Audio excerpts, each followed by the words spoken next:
Всем привет, вы на канале Польза.нет, меня зовут Саня, и здесь только быстрые обзоры и долгие стримы. И сегодня, вопреки всему, несмотря ни на что, я буду вам рассказывать о вот этом смартфоне. У большинства моих подписчиков, наверное, возникнет вопрос. Redmi A1. Саня, там минимальная комплектация, 2 гигабайта оперативы. Ну, есть здесь A1 плюс Touch. Нормально работающий, кстати. О чем здесь можно говорить? Да, в принципе, мы всегда должны помнить, что есть смартфоны там по 100 тысяч рублей, по 50 тысяч рублей, но есть по 5 тысяч рублей. И когда смарт стоит 5 тысяч рублей, по большому счету он неплохо снимает.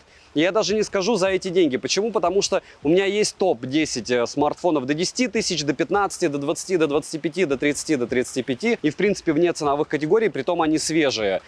Есть топы не свежие, можете смотреть. И вот эта штука, если был бы топ, допустим, до 6 тысяч рублей, до 100 долларов, она бы однозначно была там. Почему? Потому что здесь довольно стабильная оболочка, несмотря на то, что она подтормаживает. При желании можно даже во что-то поиграть из разряда PUBG Lite, хотя он тоже подтормаживает, но на минимальной комплектации. Не совсем дико отвратный экран, то есть я ожидал намного худшего.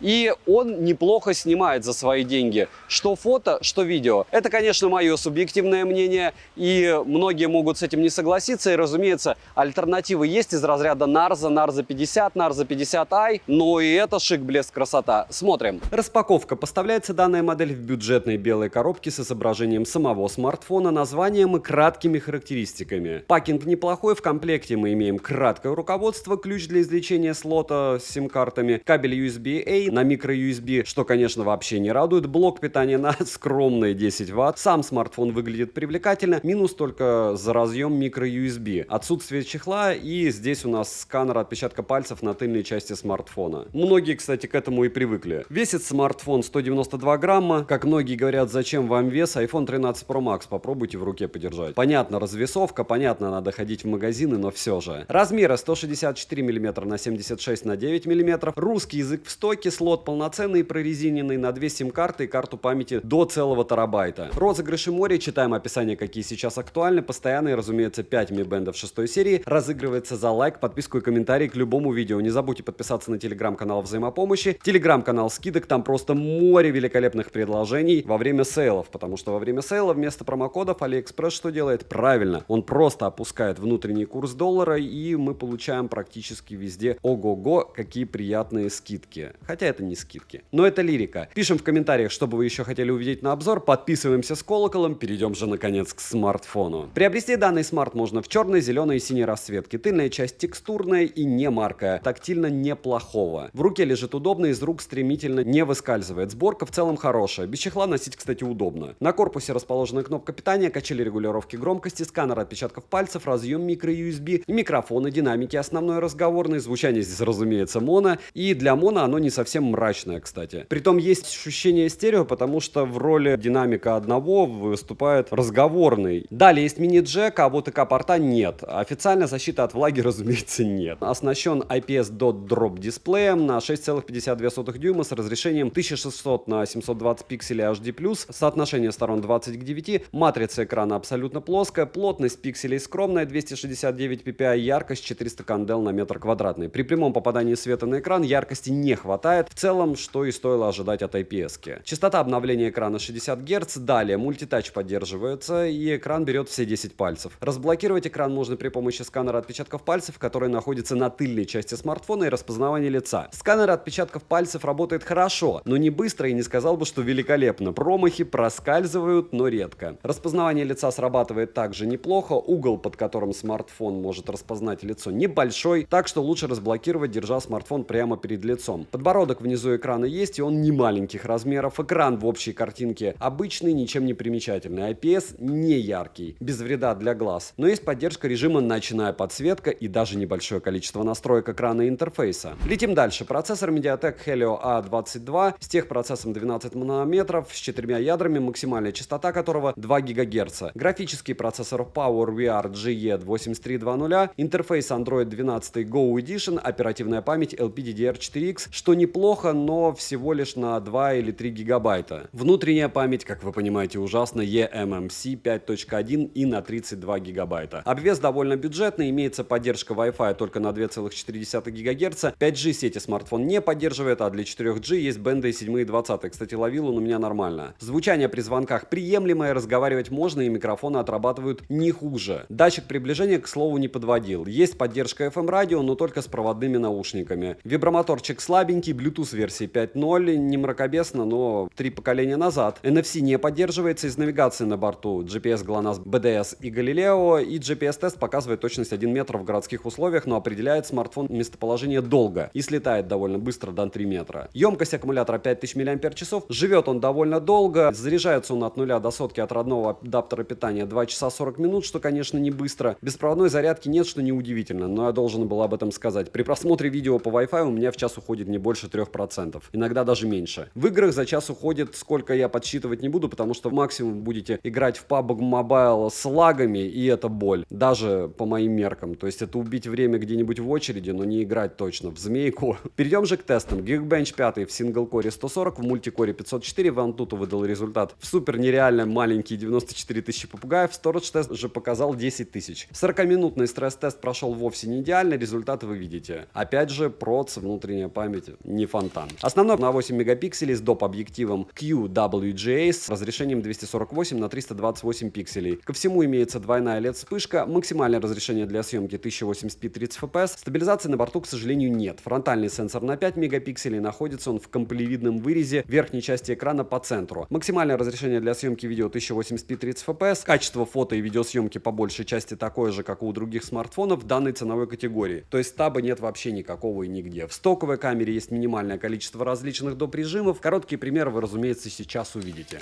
Скажем так, то, что вы должны видеть, это бассейн.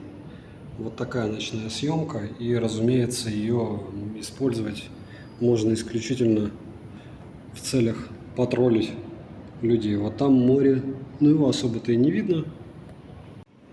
Если в помещении одни шумы, YouTube будет считать, что я какой-то хламоролик выгрузил. Но вот так. Видите, как все гуляет. Не надо ночью тестировать. Ну что же, фронтальная камера. Вряд ли те, кто будут смотреть Redmi, интересуются ценами в Заре, но все равно, пока вы смотрите, как не работает здесь стабилизатор и как все мыло, с другой стороны, ну а если смотреть на этом же телефоне, то почему бы нет? Тем более, видите, Ronin Shutter нету. Так вот, Zara здесь в 2 раза дороже, чем в Турции, и в 2 раза дороже, чем была в России. Вот так. И техника здесь не дешевле. Вообще дешевле, чем в России, мне кажется. Я еще не встречал техники. Даже в Китае дороже. Я многим рассказываю, но народ не верит. Сравнивайте на их площадках. Через VPN заходите. Им приходится торговать нам очень многие товары по заниженным ценам. Их заставляют. Вот так. Вообще неплохо. Я, наверное, поэтому его мурыжу так, этот бедный смартфон. Потому что, в принципе, за такие деньги он мне нравится. 3 гигабайта он еще снимать может. Ну и, разумеется, немного основной камеры при отличном освещении. 1080p 30 fps. Встал, посмотрел, обрадовался, пошел дальше. Хорошая камера, мне нравится. Еще немного неромантичной ночной съемки. Как из фильма ужасов, правда, с расфокусом.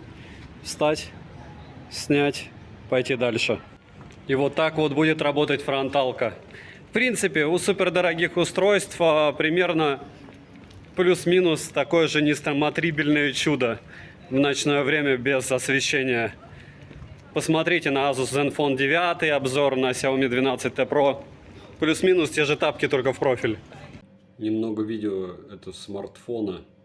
Абсолютно без стабилизации, одни шумы. Но даже, видите, маленький объект. Он может кое-как доснимать. Немного видео основная камера. Вот так. В безлюдных местах она будет снимать ваш бассейн. Стабилизация, конечно же, и заявлена 0. Но какая-то все равно по мне есть. Хотя, наверное, вы смотрите и думаете, что у меня вообще тремор. Вот такой спортзал в в комплексе сразу. Ну, также и в Китае, так и в Тайване. Что по минимуму есть у кондоминиума свой спортзал. Как вы понимаете, он пустой, а заодно вы посмотрели, как камера работает. Вот так вот бассейн в дожде. Снимает? Ну, снимает кое-как. Ну, снимает. Немного примеров съемки из дома. Буду в основном снимать именно этот пейзаж, потому что можно будет сравнить как раз супер-мега устройство с чем-то экономным. 30-й этаж. Ну, может что-то, потому что, еще раз повторяю, сейчас прям дымка, правда, с фокусом. С автофокусом беда. Но тут еще против солнца получается. Вот с одной стороны довольно противные условия для глаза, потому что сейчас рассеянный свет. С другой стороны я смотрю на картинку и реально она мне, нравится. Наверное, потому что флагманы ставят примерно такие же фронталки по качеству.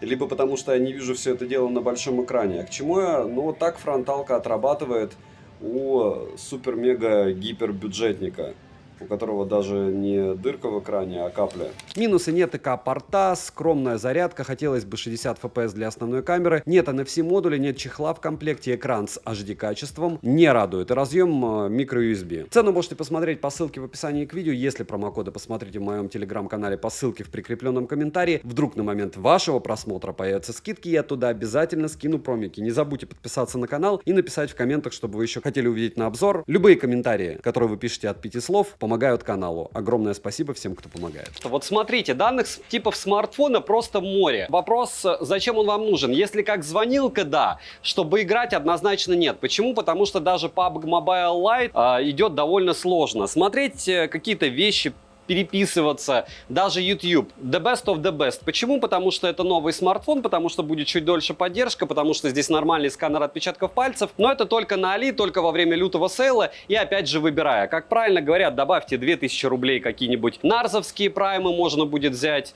добавить 3000 рублей нарза 8i, но опять же 2-3 тысячи рублей, когда ты покупаешь смартфон за 5000 рублей, это уже 20, 30, 40% стоимости, это совсем другая категория. Как супер звонилка за ультра низкие деньги, да, но просто вот как звонилка, если необходимо с кем-то попереписываться. Ничего больше. И по большому счету я рад, что они это делают. Почему? Потому что должен быть такой гаджет, который не жалко потерять, не жалко разбить или не жалко держать где-нибудь, допустим, на даче. Да, здесь одни атовизмы, но с другой стороны, как плеер можно использовать. Вот вам мини-джек. Bluetooth тоже есть, GPS тоже есть. Вот чего еще для жизни надо, по большому счету, потому что все остальное игрушки. Поэтому не забывайте подписаться на канал, ставьте лайк за труды, пишите, что бы вы еще хотели увидеть на обзор. Буквально через пару дней точно возобновятся стримы на Твиче с последующим выгрузкой на лайв-канале с тестом флагманов в играх. Девайсу, разумеется, да. Добра и удачи вам, дорогие друзья.